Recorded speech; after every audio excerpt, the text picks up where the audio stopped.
Hey everybody, Kneecap here. This video is for my top DPS in Nighthold. I did the top 3 DPS and I'll explain each one, but first I'll kind of explain what I used to determine this. I kind of used statistics online.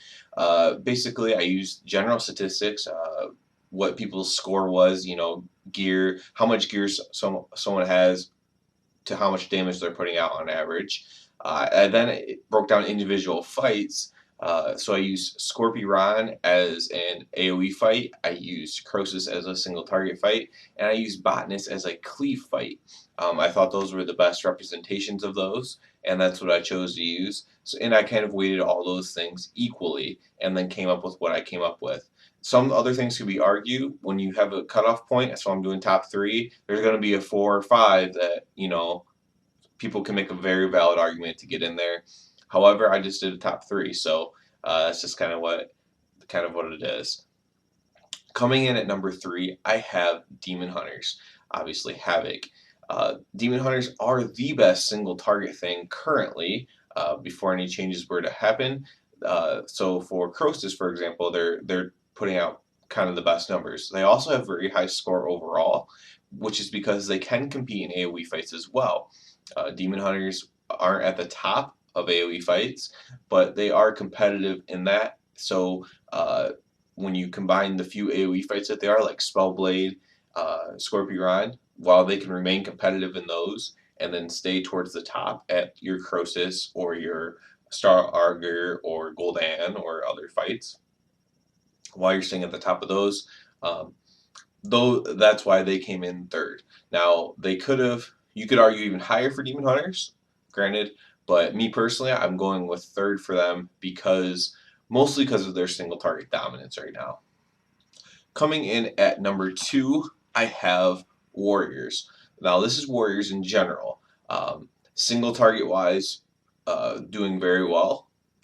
And this is going to be kind of sketchy, and kind of why I have Demon Hunter third is because Warrior, Arms, and Fury are both competitive and both can do different things. So while Fury is like a top end thing for single target, you can compete in AoE fights and cleave fights as well, especially if certain arms specs as well. So both the Warrior specs are actually in the top 6 or 7 statistically, plus they're competitive on the fights, plus there's 2 different specs you can be, which kind of gives them an unfair advantage on something like a Demon Hunter or like a Ret Pally, even though Ret Pally is really weak right now. Kind of gives an unfair advantage on them, but it is what it is. That's just the way I weighted it. It is at this point you can have your artifact leveled up pretty significantly on 2 different specs and not lose too much damage that way. And my number 1 for Nighthold right now, and this will be possibly controversial, is Mage. Now, Frost Mage is the one in particular that's ranked high. Frost Mage is very good at cleave, and it's pretty good at single target. However, Mage is benefiting in the same way the Warrior is, because AoE fights, Fire Mage is very high. So for a straight AoE fight, Fire can do a lot of damage. Now, if you also have your Frost leveled up, you can do a lot of cleave and single target damage with Frost. This will maximize yourself, putting yourself towards the top end of damage for nearly every fight in Nighthold, if you have the gear and the artifact powers to back it up. That is why I'm ranking Mage number 1. I'm also going to talk real quickly about my kind of my disappointments and honorable mentions as well. So just to recap, you have number 3, third place, Bronze, Demon Hunter. Number 2, Warriors of all specs. And number 1, Mages, mostly Frost and Fire right now for different reasons.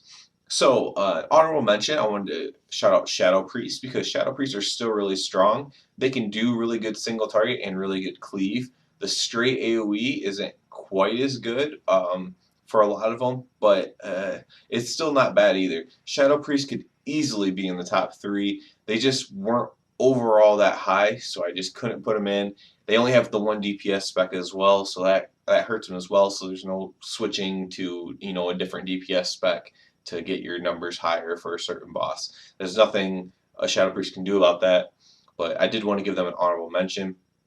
And my other honorable mention is to hunters. Hunters who they're not the best single target thing right now, but they can do pretty darn good AOE, and they are generally higher up on the boards right now, just in general. Now there is some problems with hunters as well, and that's why they couldn't get in my top three. But because of certain fights, I had to just give them an honorable mention. And my last honorable mention will just be Affliction Warlocks. They're just doing a lot better than I ever thought they would be doing. Now, things that I'm kind of disappointed with, and I'm not going to.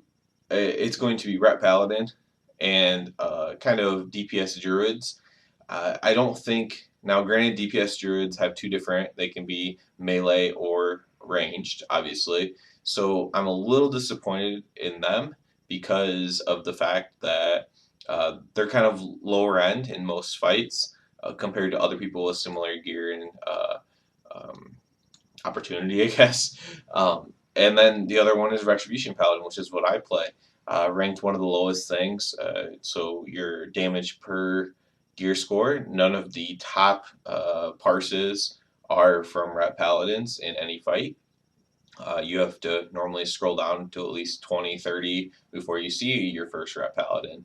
So very disappointed in Ret right now. I feel strong when I'm playing it, but that's not at the super high end. So they're when all things are equal, so all high end players playing, they're going to be lower down the list, and I'm very disappointed in that as a paladin. Now, granted, the tanks and healing of paladins is doing really good, so take that for what it is, but very disappointed in that. Other than that, that's just my personal rankings. Feel free to complain about your class or tell me why your class should be in the top three, and leave a comment below. As always, please thumbs up and sub, and everyone have a good one.